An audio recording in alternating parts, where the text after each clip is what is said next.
خدا کے دین کی خدمت کا ایک انمول ادارہ ہے، ادارہ رہبر انسانیت تو سب کو پیارا ہے، ادارہ رہبر۔ بہت سال پہلے کی بات ہے، میں اس وقت لکھنؤ میں رہا کرتا تھا۔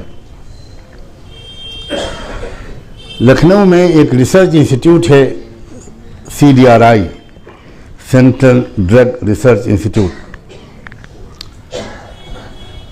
اس میں جو مسلم سائنٹسٹ اور ریسرچ اسکالرز اس زمانے میں تھے، وہ مجھ سے بہت تعلق رکھتے تھے، درس قرآن میں آتے تھے۔ اس انسٹیٹیوٹ کی طرف سے ایک انٹرنیشنل کانفرنس منعقد کی گئی بایو کیمسٹری کی۔ اس میں ایک امریکن سائنٹسٹ پروفیسر جارج آرڈل، ان کا نام تھا، وہ بھی آئے۔ ایک دن میرے پاس مسلمان کچھ ریسرچ اسکالرز یا سائنٹسٹ لوگ آئے اور انہوں نے بتایا کہ ایک ہمارے یہاں کانفرنس ہو رہی ہے، اب کل اس کا آخری دن ہے، اس میں ایک امریکن سائنٹسٹ آئے ہوئے ہیں، ان کا یہ نام ہے، اور انہوں نے ہم سے کل ہی یہ کہا کہ بھئی ہم کسی مسلم اسلامی اسکالر سے ملنا چاہتے ہیں، ہم اسلام کے بارے میں کچھ جانکاری حاصل کرنا چاہتے ہیں، ہمیں کسی سے ملا دو۔ تو شہر میں تو مجھ سے بہت بڑے بڑے حضرات تھے، لیکن وہ لوگ مجھ سے ہی واقف تھے۔ تو انہوں نے مجھ سے کہا کہ آپ کچھ وقت دے دیجئے، کل ہم ان کو لے کر آ جائیں۔ میں نے وقت بتا دیا اور وہ ان کو لے کر آ گئے۔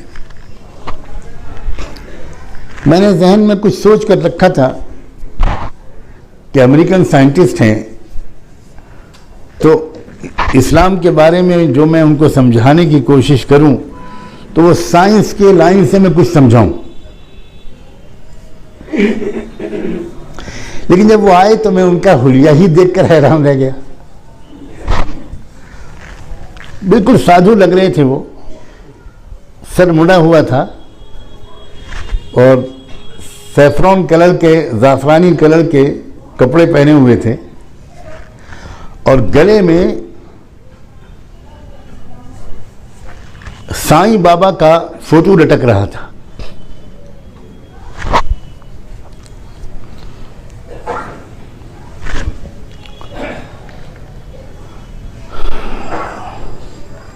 تو میں تو دیکھ کر چونکا کہ بھئی یہ تو کچھ اور ہی معاملہ معلوم ہوتا ہے۔ جب ان سے تعارف ہوا تو انہوں نے بتایا کہ میں 4 مہینے سائیں بابا کے یہاں درشن اور فلسفہ سیکھ کر آیا ہوں، ویدانت کا۔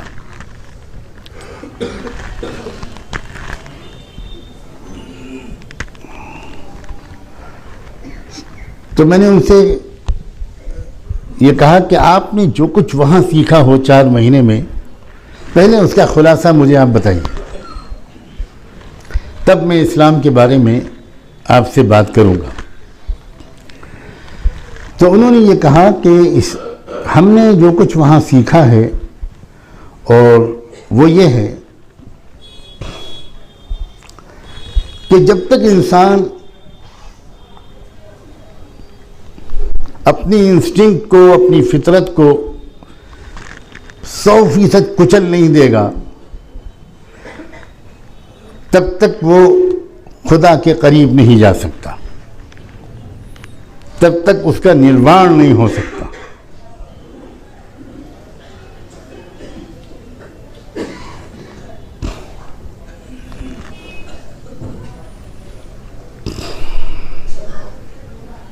میں نے ان کی بات سنی اور اس پر کوئی تبصرہ نہیں کیا، اور ان سے کہا کہ اب آپ مجھ سے پوچھئے کہ کیا پوچھنا چاہتے ہیں۔ انہوں نے کہا میں اسلام کو سمجھنا چاہتا ہوں، اسلام کیا چاہتا ہے، خلاصہ کیا ہے، اسپرٹ اور روح کیا ہے اسلام کی، اس کے پیچھے فلسفی کیا ہے۔ تو میں نے ان سے کہا کہ آپ کے پاس کوئی ڈائری اور پین ہے؟ وہ ایک سادہ سا کپڑے کا تھیلا لیے ہوئے تھے، کوئی بریف کیس وغیرہ نہیں تھا. انہوں نے اس میں سے ڈائری نکالی, پین نکالا اور کہا کہ ہاں بتائیے کیا لکھنا ہے مجھے. میں نے کہا آپ ایک 2 کالم بنائیے اور پہلے آپ ان تمام چیزوں کو لکھنا شروع کیجئے جن کو آپ کی انسانی فطرت پسند کرتی ہے, جو آپ کو اچھی لگتی. میں خاموش بیٹھا رہوں گا, آپ لکھتے رہیے. جب لکھتے لکھتے لکھتے لکھتے سب پسندیدہ چیزیں آپ لکھ چکے تو اس کے بعد جتنی باتیں آپ کو بری لگتی ہیں وہ لکھنا شروع کیجیے.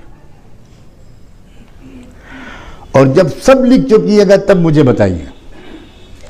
کافی دیر لگی, وہ سوچتے رہے لکھتے رہے, سوچتے رہے لکھتے رہے, سوچتے رہے لکھتے رہے. تقریباً آدھا گھنٹہ لگا ہوگا یا اس سے بھی زیادہ. اس کے بعد انہوں نے کہا کہ میں اب سب لکھ چکا.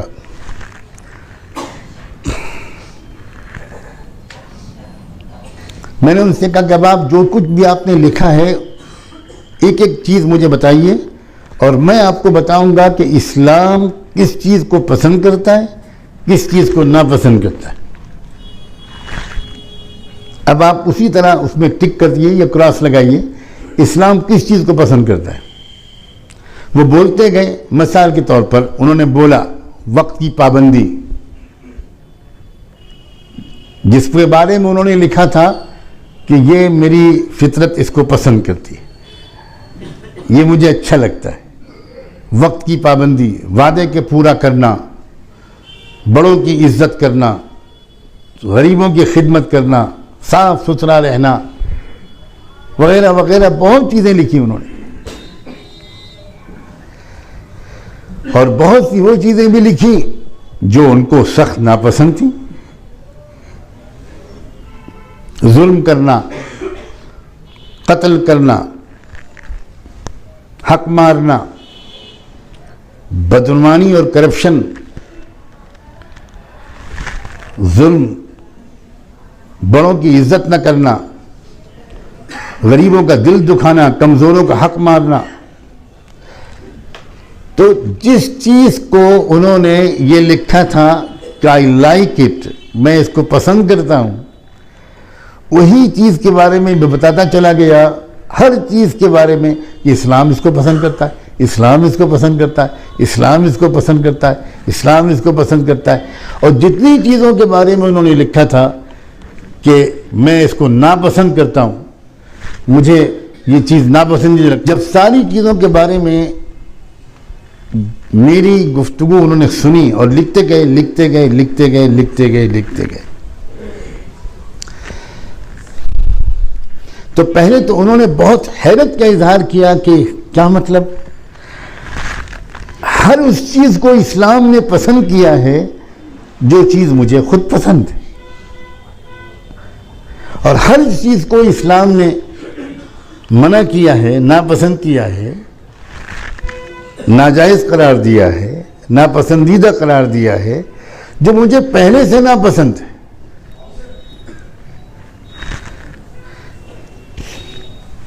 کافی حیرت کا اظہار کیا انہوں نے. میں نے کہا کہ اب آپ میری بات کو دھیان سے سنیے. میں آپ سے پوچھنا چاہتا ہوں کہ جو آپ سائیں بابا کا فلسفہ سیکھ کر آئے ہیں کہ جب تک اپنی فطرت کے ہر تقاضے کو کچل نہ دیا جائے, جب تک اپنی فطرت اور انسٹنکٹ کو بری طرح کرش نہ کر دیا جائے, تب تک خدا کا قرب حاصل نہیں ہو سکتا. میں نے آپ سے پوچھتا ہوں پروفیسر جارج آرڈل صاحب, آپ نے بتایا تھا شروع میں اپنے تعارف میں کہ آپ امریکہ کے شہر شکاگو کے رہنے والے ہیں, تو شکاگو کی کتنی آبادی ہے؟ انہوں نے بتایا کہ اتنے ملین. میں نے ان سے پوچھا کہ اتنے ملین آبادی میں آپ سمیت کتنے لوگ اس فلسفے پر عمل کر سکتے ہیں کہ ہر معاملے میں اپنی فطرت کے خلاف ورزی کی جائے, کچلا جائے اپنی فطرت کو, کچلا جائے بالکل. کتنے لوگ کر سکتے ہیں؟ تو وہ تھوڑا شرمندہ ہو کر بولے کہ میں تو نہیں سمجھتا کہ کوئی بھی کر پائے گا, انکلوڈنگ مائی سیلف. اپنے بارے میں کہا کہ میں بھی نہیں کر پاؤں گا. میں نے کہا آپ کی فیملی میں, آپ کے شہر میں, آپ کے اسٹیٹ میں، آپ کے ملک امریکہ میں، تو وہ ہر بات کا جواب دیتے گئے کہ اس فلسفے پر کوئی عمل نہیں کر پائے گا. اور میں نے کہا کہ اب آپ یہ بتائیے کہ یہ جو بات میں نے آپ سے کہی ہے کہ ہر وہ بات جو ہماری فطرت کو خود پسند ہے اسی کو اسلام کنفرم کر رہا ہے، اسی کی اسلام ترغیب دے رہا ہے، اور ہر وہ بات جو فطرت کو، ہماری فطرت کو ناپسند ہے، اسی سے شریعت روک رہی ہے. تو اب آپ بتائیے، کسی انسان کی فطرت ہی خراب ہو، کسی انسان کا مزاج ہی بگڑ جائے، اس کو چھوڑ کر ایک نارمل، ایک صحت مند انسان، آپ بتائیے کہ اس پر عمل کر سکتا ہے کہ نہیں؟ تو انہوں نے کہا کہ یہ تو بہت آسان ہے، یہ تو بہت آسان ہے. اب اس بات کو نقل کر کے میں آپ کو سمجھانا چاہ رہا ہوں کہ وہ شخص بہت زیادہ متاثر ہوا، اور بھی میری تفصیلی گفتگو ہوئی. آخر میں انہوں نے کہا کہ مجھے بہت آپ نے ایک نیا راستہ کھولا ہے.